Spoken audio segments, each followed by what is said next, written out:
بسم اللہ الرحمن الرحیم۔ السلام علیکم ناظرین کرام، پچھلے ایپیسوڈ میں ہم نے تذکرہ کیا تھا کہ کفاران قریش کا ایک قافلہ وہ مکہ سے شام گیا تھا، اور یہ قافلہ اس کا پتہ لگانے کے لیے اللہ کے نبی علیہ الصلوۃ والسلام نے بعض صحابہ کو روانہ فرمایا تھا، لیکن یہ قافلہ بچ نکلنے میں کامیاب ہو گیا تھا۔ جب یہ قافلہ شام گیا، وہاں تجارت کی، اور جب واپس آیا تو اللہ کے نبی علیہ الصلوۃ والسلام نے دوبارہ اس کا پتہ معلوم کرنے کے لیے دو صحابہ کرام، حضرت طلحہ بن عبید اللہ رضی اللہ عنہ اور حضرت سعید بن عاص رضی اللہ عنہ کو روانہ فرمایا۔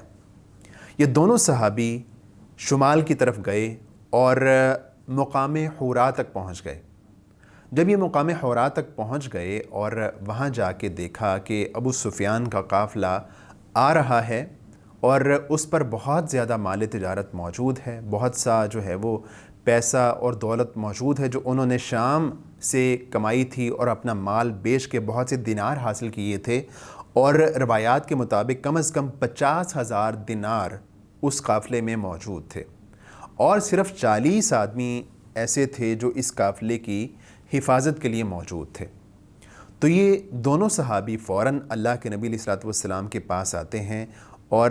بتاتے ہیں کہ قافلہ کس جگہ موجود ہے۔ تو اللہ کے نبی علیہ الصلوۃ والسلام کو جب خبر ہوئی تو آپ علیہ الصلوۃ والسلام نے صحابہ کرام سے کہا کہ تم میں سے جو نکلنا چاہتا ہے ہمارے ساتھ وہ نکل سکتا ہے، کیونکہ اللہ کے نبی علیہ الصلوۃ والسلام کو اس بات کا اندازہ تھا، خبر تھی کہ جو ہے وہ ضروری نہیں ہے کہ ہمارا سامنا اس جو ہے وہ لشکر کے ساتھ ہو جس کے ساتھ جنگ کرنا پڑے گی، جہاد کرنا پڑے گا اور ایک قتال کی صورت پیدا ہوگی۔ اللہ کے نبی علیہ الصلوۃ والسلام تو جو قافلہ وہاں سے آیا تھا شام سے، اس کی خبر لینا چاہتے تھے، تو اس لیے اللہ کے نبی علیہ الصلوۃ والسلام نے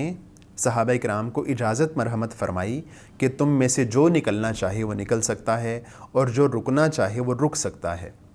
اور اس لحاظ سے تقریباً جو ہے وہ 300 افراد اللہ کے نبی علیہ الصلوۃ والسلام کے ساتھ نکلے، اور 313 یا 14 یا 17 اتنے لوگ جو ہے وہ اللہ کے نبی علیہ الصلوۃ والسلام کے ساتھ نکلے، اور بہت سے جو ہے وہ صحابہ کرام وہ نکلنے میں جو ہے وہ چونکہ ان کو اندازہ تھا، کسی حد تک معلوم تھا کہ اس کا سامنا جو ہے وہ کفار کے اس لشکر کے ساتھ نہیں ہوگا جس کے ساتھ جنگ کی صورت پیش آئے گی، تو اس لیے بہت سارے صحابہ کرام جو ہے وہ اس جنگ سے پیچھے رہے تھے اور وہ مدینہ ہی میں موجود تھے۔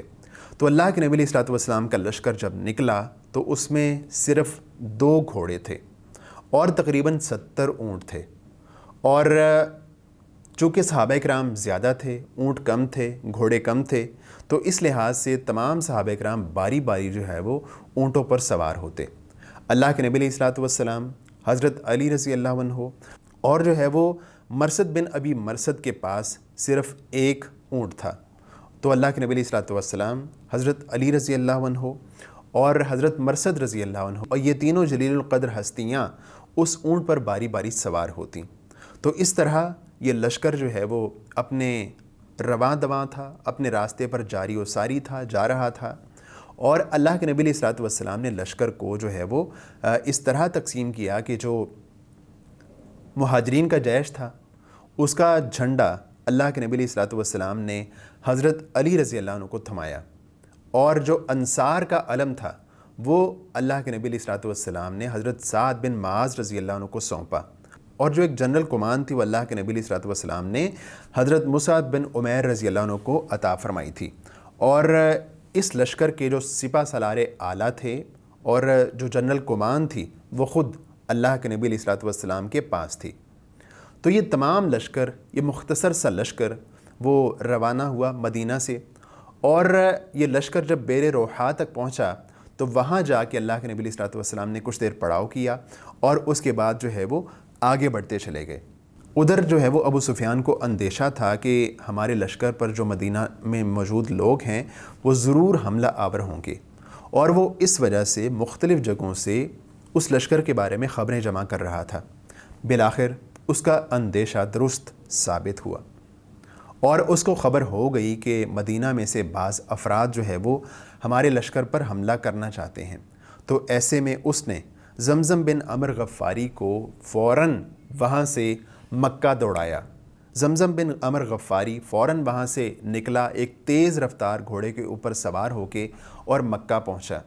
مکہ پہنچ کے اس نے اپنے جو ہے وہ اونٹ کی ناک چیری، اپنے کپڑوں کو جو ہے وہ پھاڑا، اپنا کرتا پھاڑا، اور جو ہے وہ مکہ کی وادی میں بلند آواز سے کہنے لگا کہ اے جماعت قریش، قافلہ قافلہ،